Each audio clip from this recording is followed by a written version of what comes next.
Hello students, तर आपण vector ह्या चॅप्टरची स्टडी करत आहोत आणि व्हेक्टर ह्या चॅप्टरमध्ये आपण या आधी जेवढे काही व्हिडिओ बघितलं त्या व्हिडिओमध्ये व्हेक्टर चॅप्टरचं खूप सारं कन्सेप्ट बघितलेला आहे.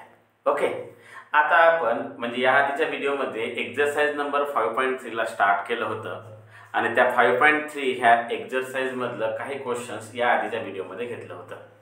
या व्हिडिओमध्ये आपण त्या क्वेश्चनच्या समोरील क्वेश्चनला कंटिन्यू करणार आहोत. क्लियर? तर नोटबुक आणि पेन घेऊन बसा आणि इकडे लक्ष द्या की याच्यानंतरचं जे क्वेश्चन आहे ते क्वेश्चनला कसं डील केलं जातो. चला, तर आजच्या व्हिडिओचा फर्स्ट क्वेश्चन बघा काय आहे. Show that the sum of the length of projection of PI plus QJ plus RK on the coordinate axis where P equal to 2, Q equal to 3 and R equal to 4 is 9. Question मध्ये असं म्हटलं आहे की हा जो काही vector आहे ह्या वेक्टरचा कोऑर्डिनेट ऍक्सिस वर प्रोजेक्शन येतात, म्हणजे प्रोजेक्शन फॉर्म होत आहे. कोऑर्डिनेट ऍक्सिस म्हणजे कोण? एक्स ऍक्सिस, वाय ऍक्सिस आणि झेड ऍक्सिस. तर हा जो काही वेक्टर आहे याचा x axis, y axis, z axis वरती काय होत आहे तर प्रोजेक्शन फॉर्म होत आहे. आणि त्यावेळी त्या सर्व प्रोजेक्शन जसं एक्स ऍक्सिस वर प्रोजेक्शन जर फॉर्म झालं तर त्याची व्हॅल्यू वाय ऍक्सिसच्या प्रोजेक्शनची व्हॅल्यू आणि झेड ऍक्सिसच्या प्रोजेक्शनची व्हॅल्यू ह्या सर्व प्रोजेक्शनच्या व्हॅल्यूची सम जी आहे ती सम ही किती यायला पाहिजे? 9 असं प्रूफ करा म्हटलं, म्हणजे शो करा म्हटलं. तर व्हेरी सिंपल कन्सेप्ट आहे. चला बघा, लेट जो दिलेला वेक्टर आहे त्याला मी ए बार ने डिनोट करतोय. काय समजतो? A bar. So a bar equal to काय घेणार? PI plus QJ plus RK. बरोबर. आता क्वेश्चन मध्ये म्हटल्याप्रमाणे therefore projection of a bar म्हणजे ह्या वेक्टरचा म्हणजे ए बारचा प्रोजेक्शन ऑन कशावरती? कोऑर्डिनेट ऍक्सिस वरती. आता सर्वात आधी पहिला कोऑर्डिनेट ऍक्सिस घेऊ. आता पहिला कोऑर्डिनेट ऍक्सिस कोण घेणार? X axis. तर on x axis, on x axis. मग इथे प्रोजेक्शनचा फॉर्म्युला लावावा लागेल. आता इथे वेक्टर की स्केलर असं दिलं नाहीये, बट क्वेश्चन मध्ये तुम्हाला समजलं पाहिजे की हा स्केलर आहे की वेक्टर प्रोजेक्शन काढायचं आहे. हे कसं करणार? हे कळायचं असेल तर तुम्हाला बघा सुरुवातीला म्हटलं लेंथ ऑफ प्रोजेक्शन. लेंथचा मिनिंग मॅग्निट्यूड आणि मॅग्निट्यूड म्हणजेच स्केलर. म्हणजेच तुम्हाला इथे कोणतं प्रोजेक्शन काढायचं आहे? Scalar projection. मग स्केलर प्रोजेक्शन काढायचं असेल तर स्केलर प्रोजेक्शनचा फॉर्म्युला होते जो आधी असेल तो म्हणजे ए बार इनटू म्हणजे डॉट एक्स ऍक्सिसचा वेक्टर. एक्स ऍक्सिसचा वेक्टर कोण असते? I cap. आणि डिवाइड मध्ये ज्याच्यावर प्रोजेक्शन असेल त्याचा मॅग्निट्यूड म्हणजेच आय कॅपचा मॅग्निट्यूड म्हणजे आय कॅपचा mod. So equal to a जो आहे त्या ए ची व्हॅल्यू काय आहे? PI plus QJ plus RK हा काय झाला? A bar dot i cap आणि डिवाइड मध्ये i cap is the unit vector आणि युनिट वेक्टरचा मॅग्निट्यूड किती असेल? 1. किती असेल? 1. बरोबर. आता इथे काय होणार? आय च्या कोएफिशिएंटची मल्टिप्लिकेशन होणार. जे च्या कोएफिशिएंटची आणि के च्या कोएफिशिएंटची मल्टिप्लिकेशन करणार. बट कोइन्सिडेंटली इथे जे आणि के नाहीये म्हणजे 0 समजायचा. जर 0 जर असेल तर फक्त आय च्या कोएफिशिएंटची मल्टिप्लिकेशन होणार. आय चा कोएफिशिएंट किती? P आणि आय चा कोएफिशिएंट किती? 1. P × 1 काय होणार? P आणि डिवाइड मध्ये कोण आहे? 1. बाकी Q चा जे सोबत राहिला तो असा 0च आहे. R चा करणार तर काय आहे? 0. तो काय लिहिण्याची गरज नाही. आता मला सांगा P डिवाइड बाय 1 म्हणजे किती? P. आणि त्या P ची व्हॅल्यू किती दिली आहे क्वेश्चन मध्ये? 2. म्हणजे ज्याचा अर्थ असा की projection of a bar on x axis किती मिळालं? 2. असंच सिमिलरली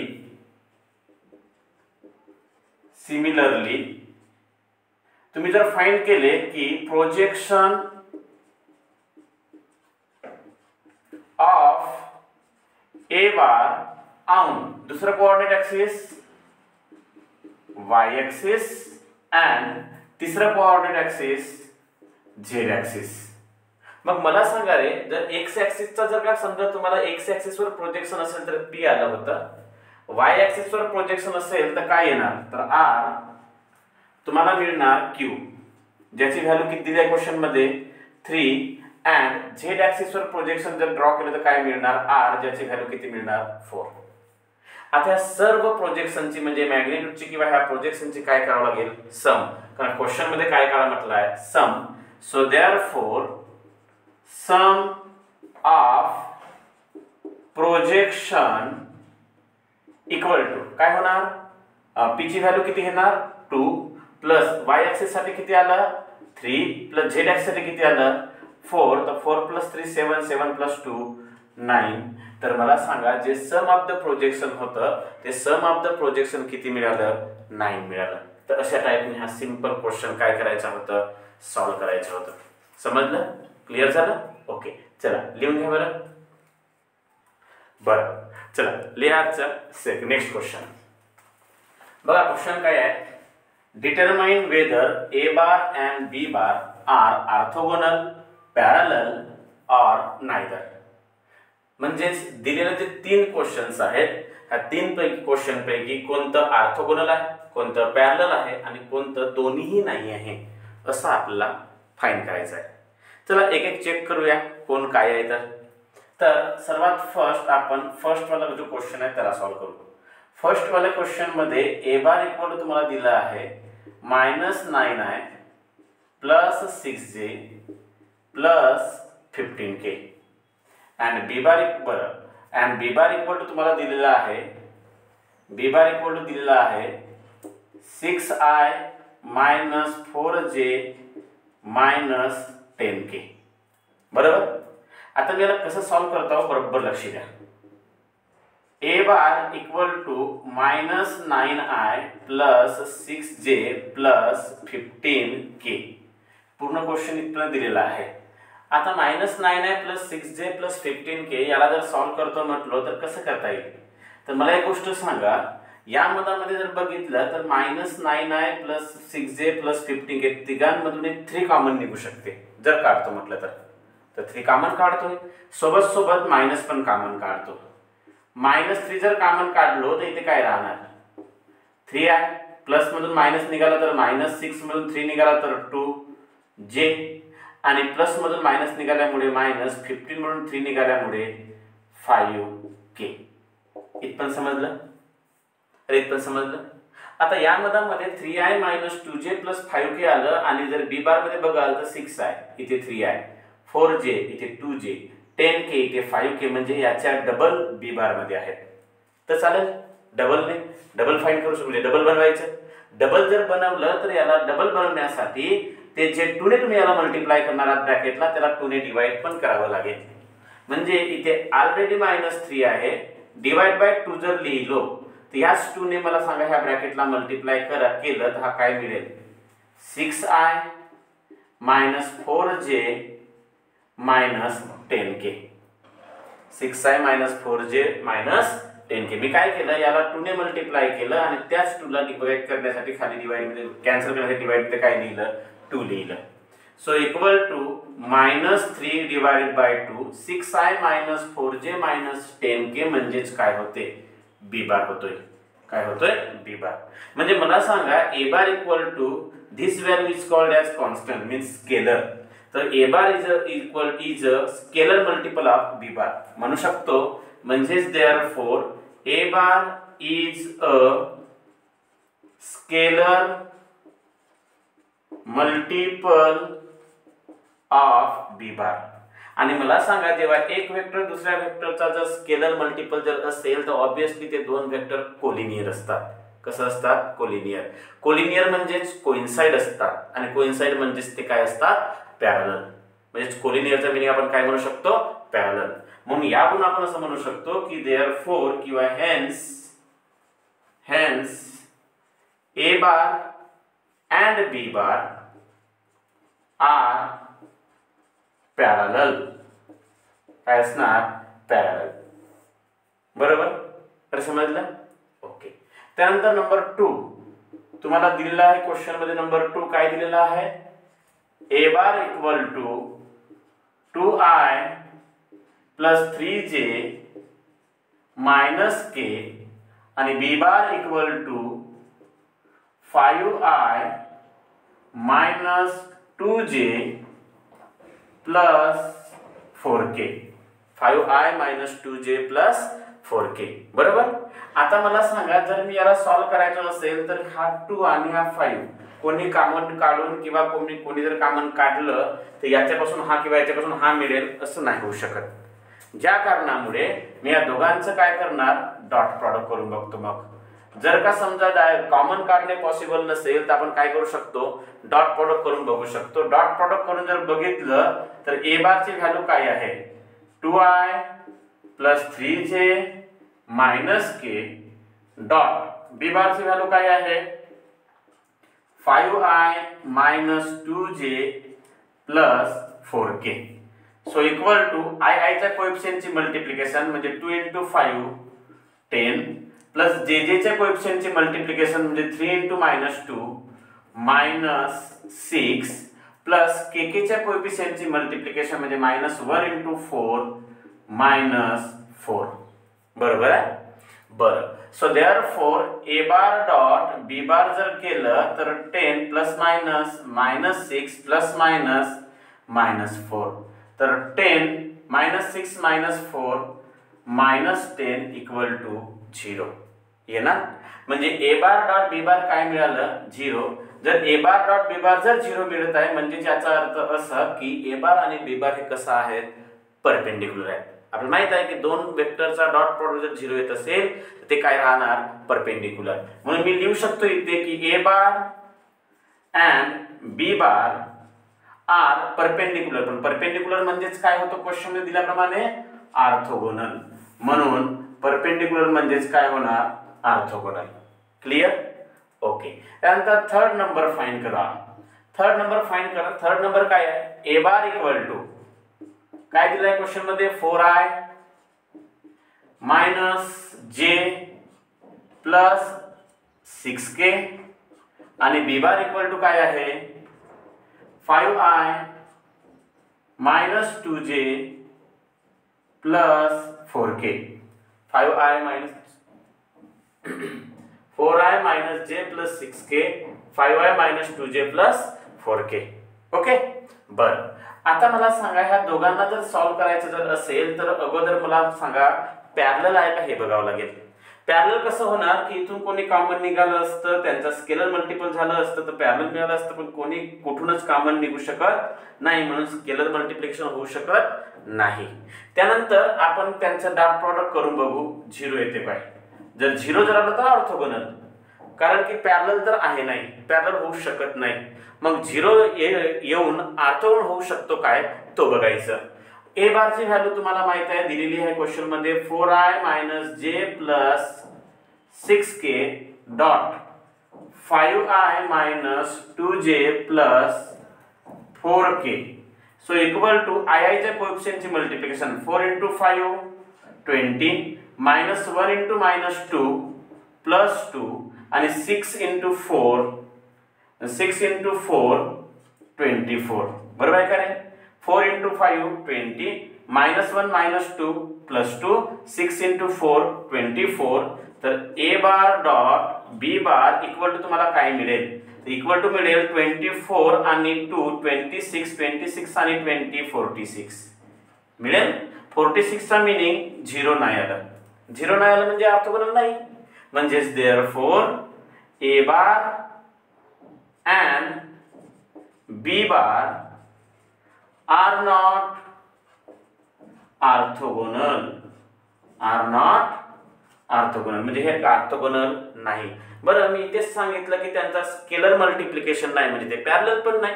म्हणजेच therefore a bar is not scalar multiple of b bar. A bar हा बी बारचा स्केलर मल्टिपल पर नाही. म्हणजे याचा अर्थ हा जो काही इक्वेशन आहे किंवा हा जो काही वेक्टर फॉर्म आहे हा ना ऑर्थोगोनल आणि ना काय आहे पॅरलल आहे. ना ऑर्थोगोनल ना पॅरलल. म्हणजेच देअरफॉर इथे म्हणू शकतो तुम्ही a bar is not a scalar multiple of b bar means म्हणजे therefore a bar and B bar are not parallel. Parallel आहेत काय तर पॅरलल नाहीत. म्हणजेच याचा अर्थ therefore a bar and B bar neither parallel nor orthogonal. Neither parallel nor orthogonal. समजलं काय? अरे समजलं काय? तर ए बार आणि b bar neither parallel nor orthogonal. तर अशा टाईपने ह्या तीनही क्वेश्चनला काय करायचं होतं? चेक करायचं होतं. तर पहिला क्वेश्चन म्हणजे पहिला जो क्वेश्चन आहे तो कशाचा होता? ऑर्थोगोनल पॅरललचा. दुसरं क्वेश्चन कशाचं होतं? ऑर्थोगोनलचं. आणि तिसरं क्वेश्चन कशाचं होतं? ना पॅरलल ना ऑर्थोगोनल, म्हणजे कशाचं होतं? नायदरचं होतं. इथपर्यंत समजलं? अरे समजलं? क्लिअर झालं? ओके, चला लिहून घ्या बरं. बरं लिहा रे. Next question. चला नेक्स्ट क्वेश्चन इम्पॉर्टंट क्वेश्चन आहे, लक्ष द्या. Suppose that all sides of a quadrilateral are equal in length and opposite sides are parallel. Use vector methods to show that the diagonals are perpendicular.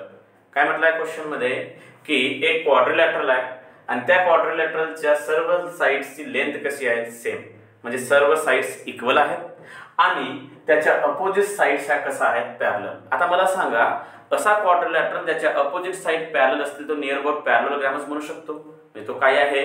पॅरललोग्राम आहे असं आपण म्हणू शकतो. मग त्यामध्ये समोर काय म्हटलंय? Use vector methods to show that. बरं त्याआधी क्वेश्चन मध्ये म्हटल्याप्रमाणे all sides of quadrilateral are equal, म्हणजे एक क्वाड्रिलॅटरल आहे ते क्वाड्रिलॅटरल ड्रॉ करून घेऊ. या टाइपचा एक समजू आपण काय आहे? क्वाड्रिलॅटरल आहे. या टाइपचा काय आहे? एक क्वाड्रिलॅटरल.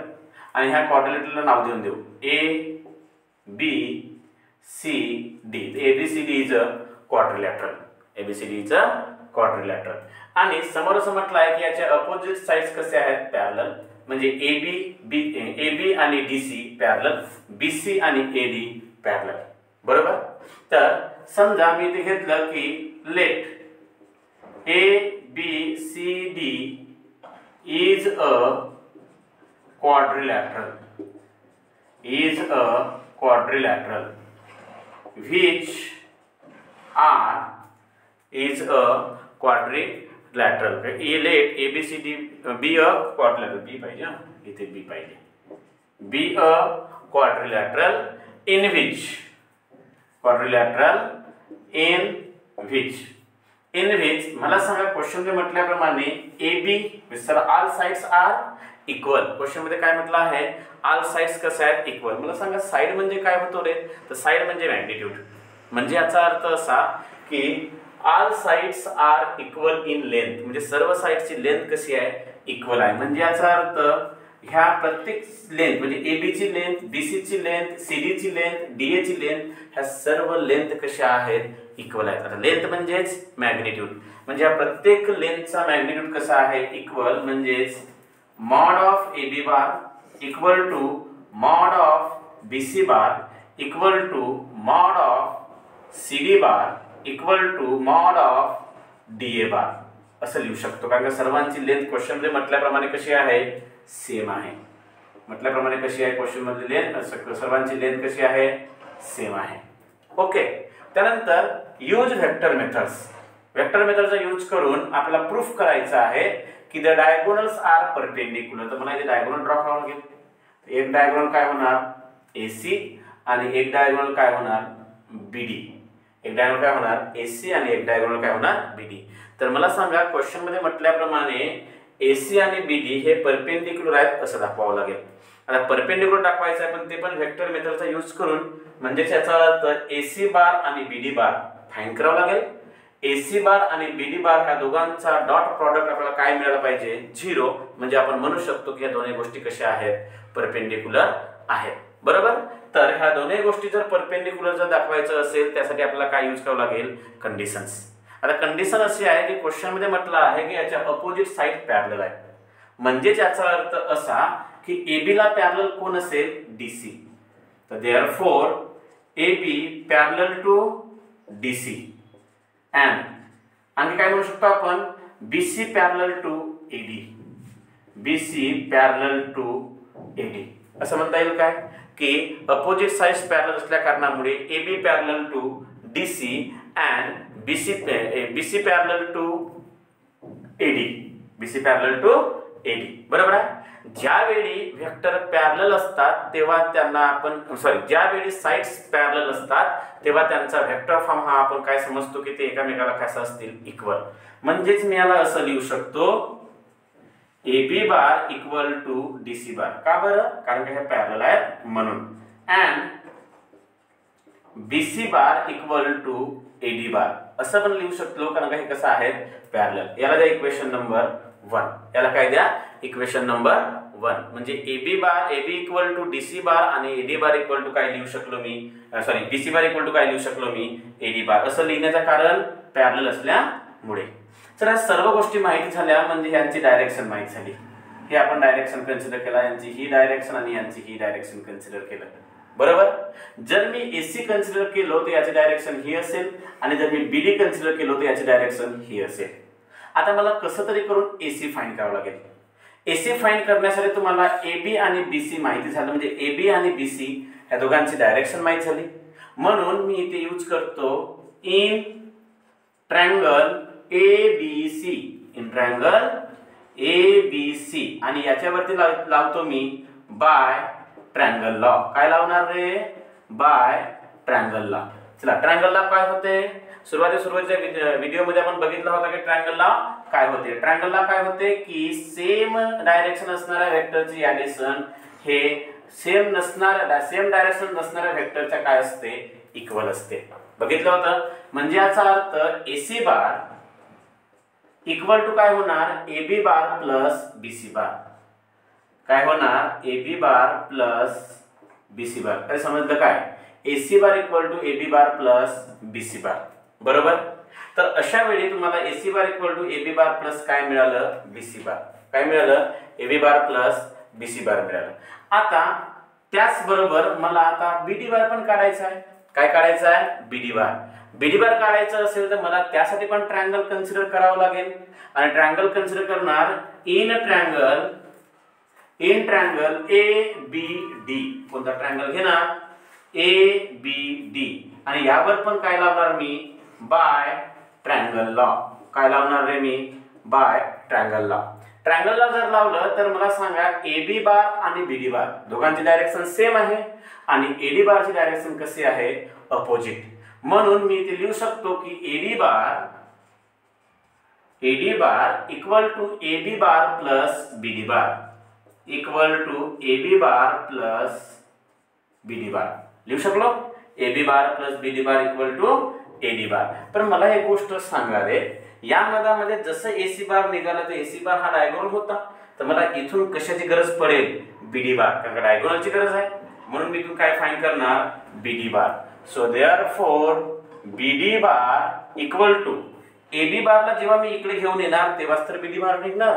AB बार जर इकडे आला तर मायनस इथे काय होणार मायनस AB बार इकडे आल्यामुळे आणि हा ऑलरेडी इथे काय आहे इथे आहे प्लस AD बार. काय आहे प्लस AD बार बरोबर. तर मला सांगा BD बार इक्वल टू मला मिळाला minus AB bar plus AD बार. मी याला असं पण लिहू शकतो AD बार प्लस असल्या कारणामुळे आधी लिहितो आणि मायनस इथे काय होणार AB बार म्हणजे प्लस ची टर्म आधी आणि मायनस ची टर्म नंतर लिहिलो म्हणून AD बार मायनस काय झालं AB बार. याला आणखी असं पण लिहिता येऊ शकते BD bar is equal to AD bar. मला सांगा AD बार हा BC बारच्या बरोबर आहे म्हणून मी AD बारच्या ठिकाणी काय लिहितोय BC बार. तर इथे काय येणार BC बार. AD बारच्या ठिकाणी काय येणार BC बार आणि मायनस इथे काय आहे AB बार बरोबर. कुठून यूज केला फ्रॉम इक्वेशन नंबर 1. कुठून यूज केलं फ्रॉम इक्वेशन नंबर 1. म्हणजे ह्या AD बारच्या ठिकाणी मी काय लिहू शकतो रे BC बार. म्हणून मी इथे काय लिहिलं BC बार मायनस AB बार. ही व्हॅल्यू कोणाची झाली रे BD बार. आता तुम्हाला AC बार मिळालं BD बार मिळालं. आता हे दोन्ही परपेंडिक्युलर दाखवायचे जर असेल तर दोघांचा मल्टिप्लाय करणे आवश्यक आहे. म्हणून therefore AC bar dot BD बार फाइंड करणार. काय फाइंड करणार AC बार डॉट BD बार. तर AC बारची व्हॅल्यू काय आहे AC बारची व्हॅल्यू आहे AB bar plus BC bar.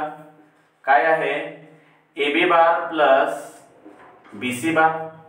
AC बारची व्हॅल्यू आहे AB bar plus BC bar dot BD बारची व्हॅल्यू काय आहे BC bar minus AB bar. BC bar minus AB bar. बरोबर. आता दोघांचं काय करावं लागेल मल्टिप्लिकेशन. दोघांचं मल्टिप्लिकेशन जर केलं तर मला सांगा हा A plus B into A minus B या फॉर्म मध्ये तुम्हाला वाटत असेल पण तसं नाही आहे. बघा A च्या ठिकाणी AB बार आहे आणि इथे A च्या ठिकाणी BC बार आहे. म्हणजे A plus B into A minus B या फॉर्म मध्ये आहे का तर तसं नाही आहे. मग तसं नसेल तर यांच्या दोघांचं मल्टिप्लिकेशन करायचं कसं. Very simple. AB बारने ह्या ब्रॅकेट सोबत मल्टिप्लाय करायचं आणि BC बारने सुद्धा ह्या ब्रॅकेट सोबत काय करायचं मल्टिप्लाय. असं जर केलं तर मला इथे काय मिळेल AB bar dot bracket BC bar minus AB बार. AB bar dot BC bar minus AB बार. मग इथे काय आहे प्लस तर प्लस येणार BC bar dot BC bar minus AB बार. म्हणजे या पहिल्या वेक्टरने ब्रॅकेटला मल्टिप्लाय केलं प्लस दुसऱ्या वेक्टरने ब्रॅकेटला काय केलं मल्टिप्लाय केलं. क्लियर. आता ह्या AB बारने ब्रॅकेटला मल्टिप्लाय जर केले तुम्ही तर AB bar dot BC bar तर येणार. देन मायनस आहे तर minus AB bar dot AB bar होणार. प्लस आहे तर प्लस BC बारने ब्रॅकेटला मल्टिप्लाय करा BC bar dot BC bar plus into minus minus BC bar dot AB bar. समजत आहे काय. तर समजलं तर AB bar dot BC bar minus AB bar dot AB bar plus BC bar dot BC bar minus BC bar dot AB बार. याला जर समोर जर सॉल्व केले तुम्ही तर इथे मिळेल तुम्हाला AB bar dot BC bar minus सांगा बरं अरे AB बार डॉट AB बार काय होणार. AB बार डॉट AB बार म्हणजे त्या स्केलर प्रॉडक्टच्या त्या प्रॉपर्टी सारखा आहे जो A बार डॉट A बार असतो आणि A बार डॉट A बार हा मॉड ऑफ A बारचा होल स्क्वेअर होतो. अशा सारखाच AB बार डॉट AB बार सारखं असल्या कारणामुळे मॉड ऑफ AB बारचा होल स्क्वेअर होणार. काय होणार मॉड ऑफ AB बारचा होल स्क्वेअर होणार.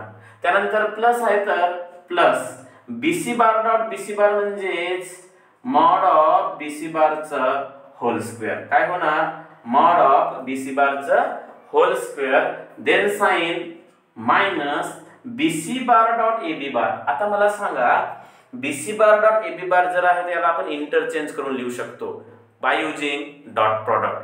म्हणजे properties of dot product. Dot प्रॉडक्टची पहिलीच प्रॉपर्टी होती A बार डॉट B बारला B bar dot A bar लिहिता येतो. असंच BC बार डॉट AB बारला तुम्ही काय लिहू शकता AB बार डॉट BC बार. AB बार डॉट BC बार हा डॉट प्रॉडक्ट मध्ये अलाव आहे.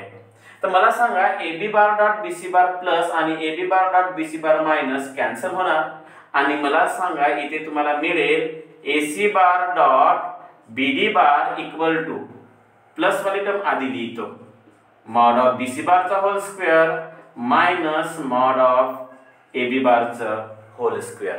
मिळालं. आता असं जर झालं असेल तर AC bar dot BD bar equal to मला सांगा रे BC मॉड ऑफ BC बार आणि mod of AB bar equal आहे. सुरुवातीला सांगितलं बघा mod of BC bar equal to mod of AB bar आहे. मग इथे जर का समजा मॉड ऑफ BC बारचा होल स्क्वेअर असेल तर मायनस मॉड ऑफ AB बारच्या ठिकाणी मॉड ऑफ BC बार लिहू शकतो इक्वल असल्यामुळे. ते इथे येणार मॉड ऑफ BC बारचं होल स्क्वेअर म्हणजे मॉड ऑफ AB बारच्या ठिकाणी मॉड ऑफ AB बारच्या ठिकाणी मी लिहू शकतो मॉड ऑफ BC बार त्याचं होल स्क्वेअर. हा दोनही गोष्टी कशा झाल्या सेम. दोन्ही गोष्टी सेम झाल्या तर सारख्या गोष्टीमधून सारखी गोष्ट जर मायनस केला तर आन्सर काय येतो 0. म्हणजे ह्या दोघांचा डॉट प्रॉडक्ट जर का समजा 0 येत आहे म्हणजे याचा अर्थ असा की AC bar is perpendicular to BD bar. AC bar is perpendicular to काय लिहू शकतो BD बार. म्हणजेच याचा अर्थ असा की AC बार हा डायगोनल आहे BD बार सुद्धा काय आहे डायगोनल आहे. जसं क्वेश्चन मध्ये म्हटल्याप्रमाणे द डायगोनल्स आर मी काय म्हणू शकतो perpendicular. Therefore the diagonals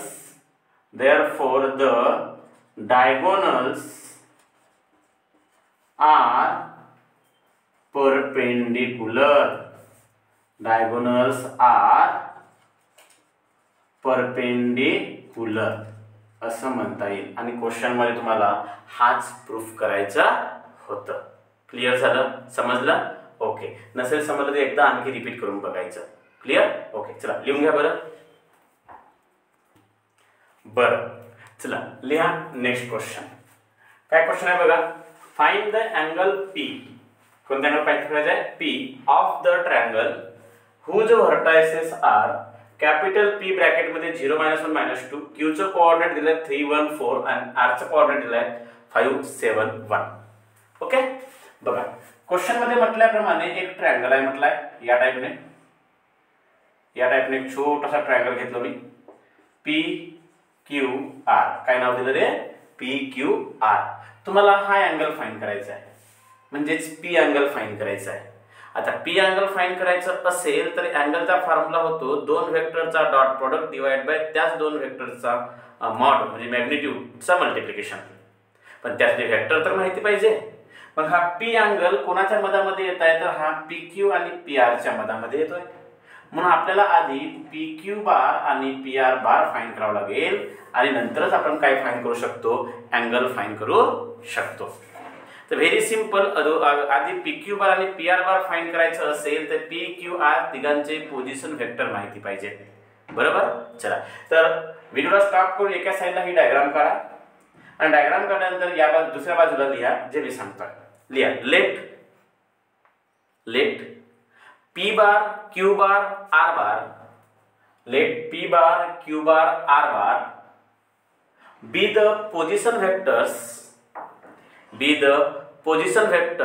of vertices P, Q and R P, Q and R respectively. बरोबर. तर एवढं झाल्याच्या नंतर आपण काय फाइंड करणार? आपण फाइंड करणार P बार. काय होणार P बार? 0 असल्यामुळे 0I -j -2k. Q bar equal to काय होणार? मिळणार तुम्हाला 3I + 1j मीन्स j आणि plus 4k. R bar equal to तुम्हाला मिळणार 5I + 7j + 1k means k. तर P बार Q बार आणि तुम्हाला काय मिळेल? R बार. जसं आपण म्हटलं तुम्हाला PQ बार आणि PR बार फाइंड करावंच लागेल. का बरं? कारण का त्यांच्या मध्ये हा अँगल तयार होत आहे म्हणून PQ बार आणि PR बारची आपल्याला गरज पडेल. म्हणून आपण काय फाइंड करणार की आधी फाइंड करणार PQ बार. काय फाइंड करणार? PQ बार. बरं सांगा बरं PQ बार कसं फाइंड करतात? तर PQ बार फाइंड करायचं असेल तर सेकंड टर्मिनल पॉइंटचा पोझिशन वेक्टर म्हणजे Q बार मायनस इनिशियल पॉइंटचा position vector means P bar. असंच करणार. म्हणजेच इक्वल टू Q बारची व्हॅल्यू लिहावं लागेल जी काय आहे 3I + j + 4k minus P बारची व्हॅल्यू लिहावं लागेल 0I - j -2k. 0I - j -2k. तर मला PQ बार इक्वल टू मिळेल 3I - 0I 3I j - j plus 2j 4k - plus 2k 4k + 2k plus 6k. तर असं मला काय मिळेल? PQ बार. काय मिळेल? PQ बार. तर समजत आहे? व्हेरी सिंपल कन्सेप्ट आहे. त्यानंतर मला सांगा PQ बार निघाल्यानंतर मला काय करावं लागणार? PR bar. So therefore PR bar equal to काढायचं असेल तर लिहिणार R bar minus P bar. R bar minus काय निघणार? P बार काढणार. R बारची व्हॅल्यू काय आहे? 5I + 7j + k. 5I + 7j + k ही कोर्सेची व्हॅल्यू झाली रे R बार मायनस P बारची व्हॅल्यू काय आहे? 0I - j 0i मायनस जे मायनस 2k, तिथे येणार minus 2k. So equal to 5i minus 0i, 5i बरोबर. 7j मायनस मायनस प्लस जे plus 8j आणि मायनस मायनस प्लस म्हणजे k plus 2k plus 3k. तर ही कोणाची व्हॅल्यू होणार रे? P R bar. काय होणार? P R bar. आता अँगल काढण्यासाठी पी क्यू बार आणि पी आर बारचा डॉट प्रॉडक्ट आपल्या जवळ आपल्याला माहित असणे आवश्यक आहे. म्हणून आधीच P Q bar dot P R bar आपण फाइंड करून घेऊ. पी क्यू बारची व्हॅल्यू काय आली आहे? 3i plus 2j plus 6k. 3i plus 2j plus 6k. 3i plus 2j plus 6k dot P R बारची व्हॅल्यू काय आलेली आहे? 5i plus 8j plus 3k. 5i plus 8j plus 3k. त्या दोघांचा डॉट प्रॉडक्ट काढाल तर i च्या कोएफिशिएंटची multiplication होतो. तर 3 × 5 15 प्लस 2 × 8 16 प्लस 6 × 3 18. तर P Q bar dot P R bar equal to तुम्हाला मिळेल काय मिळेल? तुम्हाला मिळेल 18 प्लस 16 प्लस 15. किती होणार? 15 प्लस 16 31 31 41 41 49. इथे काय मिळणार? 49. P Q bar dot P R बारची व्हॅल्यू काय मिळणार? 49. त्यानंतर P Q bar dot P R bar निघाल्यानंतर आपल्याला काढावं लागेल mod of P Q bar. काय काढावं लागेल? Mod of P Q bar. Mod of P Q bar काय होणार? Under root of P Q बारची व्हॅल्यू i चा कोएफिशिएंट 3 चा स्क्वेअर, j चा कोएफिशिएंट 2 चा स्क्वेअर, k चा कोएफिशिएंट 6 चा square. So under root of 3 चा स्क्वेअर 9 प्लस 2 चा स्क्वेअर 4 प्लस 6 चा स्क्वेअर 36 आहे ना.